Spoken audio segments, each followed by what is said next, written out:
आज़ादी के 75 साल बीत चुके हैं। आज तक किसी भी सरकार ने लोकतंत्र के चौथे स्तंभ को दबाने व धमकाने का कृत्य नहीं किया। लेकिन अब वह समय आ गया है जहां पत्रकारों को सही कवरेज करने पर बिना जांच के निर्दोष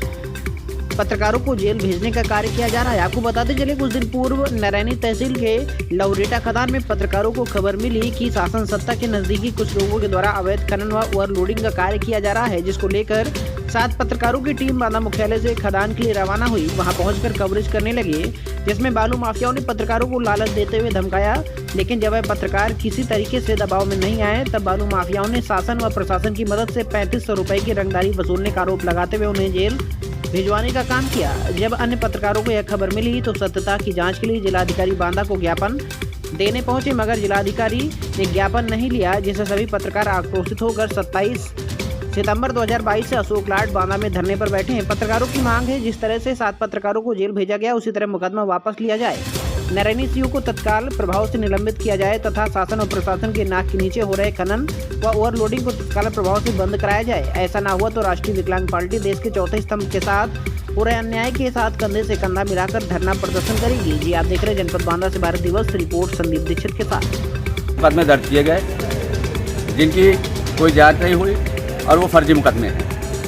हम उन्हीं के समर्थन में उनको इंसाफ दिलाने के लिए, उनको न्याय दिलवाने के लिए हम ये ज्ञापन देने माननीय जिलाधिकारी महोदय के पास आए। जिस तरीके से बांदा पुलिस ने पत्रकारों के साथ ये अभद्रता की, उनके साथ मारपीट की, फर्जी मुकदमे में भेजा, उससे देख करके क्या लगता है कि आगे देश के नागरिकों को क्या उचित न्याय मिल पाएगा? देश की आज़ादी के बाद ये पहली बार ऐसा हुआ है कि जो है पत्रकारों के ऊपर समाज का चौथा स्तंभ है हमारा पत्रकार बंधु, जो कि तीसरी आंख भी कही जाती है, अंधेरे से उजाले की ओर ले जाने वाली किरण है हमारा पत्रकार समाज। जब हमारा पत्रकार ही पीड़ित हो जाएगा तो इसकी कल्पना नहीं की जा सकती है कि हमें और कहीं से न्याय मिलने की उम्मीद मिलेगी। क्या नाम है आपका और किस तरह का ज्ञापन दिया है? श्याम बाबू त्रिपाठी नाम है और राष्ट्रीय विकलांग पार्टी की सुनील प्रभारी है। आज ज्ञापन इसलिए दिया गया है, माननीय जिलाधिकारी महोदय के माध्यम से मुख्यमंत्री तक पहुंचाने का ज्ञापन पहुंचाने का काम किया गया है राष्ट्रीय विकलांग पार्टी द्वारा। और पत्रकारों का समर्थन कल हम लोगों ने किया है और आज उन्हीं के समर्थन का ज्ञापन दिया है कि जिस तरह से चौथे स्तंभ को तोड़ने की, दबाने की, कुचलने की कोशिश हो रही है, मेरा आग्रह है सरकार से कि जो चौथा स्तंभ जो आईना दिखाने का काम करता है, जो भ्रष्टाचार को उजागर करने का काम करता है, अगर पत्रकार ये नहीं करेगा तो भ्रष्टाचार और चरम सीमा पर पहुंच जाएगा और आंख मूंद करके लोग भ्रष्टाचार करने लगेंगे अगर ये पत्रकारों का आईना नहीं होगा तो। पहली बात। दूसरी बात ये है कि वहाँ लौरेटा गांव में, नरैनी तहसील के लौरेटा गांव में जो अवैध खनन ओवरलोडिंग हो रही थी, उसको लेकर के यहाँ सारे पत्रकारों ने मिल करके 7 आदमी की टीम बना करके वहाँ भेजा था और उनके ऊपर दबाव बनाया गया, इस तरह का दबाव बनाया गया कि वो इस तरह का काम ना करें और वीडियो ना बनाएं। जब वो नहीं माने तब उनके ऊपर 3500 रुपए का आरोप लगाया गया। क्या पत्रकार इतना नंगा आदमी है कि उसके पास 500 रुपए जेब में नहीं रह सकता है? 7 आदमी के बीच में 3500 रुपए वो अपने खर्चे के लिए जो डाले थे, वो 3500 रुपए उन्हीं की जेब से ऐड करके उनके ऊपर डकैती लगाने का काम किया गया।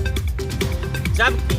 भ्रष्टाचार चाहे जिस विभाग में जिलाधिकारी महोदय नजर डाल लें, हर विभाग में चरण सीमा पर भ्रष्टाचार चल रहा है, पर उस भ्रष्टाचार पर जिलाधिकारी महोदय की नजर नहीं जा रही, कमिश्नर साहब की नजर नहीं जा रही, शासन प्रशासन की नजर नहीं जा रही कि कौन से थाना में, कौन से कोतवाली में कहाँ भ्रष्टाचार है या कौन से विभाग में, चाहे आरटीओ ऑफिस हो, चाहे आपका खनिज विभाग हो, चाहे जो विभाग ले लीजिए, चाहे श्रम विभाग हो, हर विभाग में इस चरण सीमा पर भ्रष्टाचार हो रहा है, पर और कहीं भ्रष्टाचार नजर नहीं आ रहा। लेकिन पत्रकार जो सही चीज को आईना दिखाना चाहते हैं, जिसमें अधिकारी भी, नेता भी, सारे लोग भ्रष्टाचार में लिप्त हैं, इसलिए उनके ऊपर आंच न आए तो उन्होंने पत्रकारों के ऊपर डकैती थोप दिया और रंगदारी वसूलने का आरोप लगाते हुए बिना जांच पड़ताल के उनको तत्काल जेल भेजने का काम किया, जो अति निंदनीय है, जिसकी हम भर्त्सना करते हैं और हम इसकी इतनी निंदा करते हैं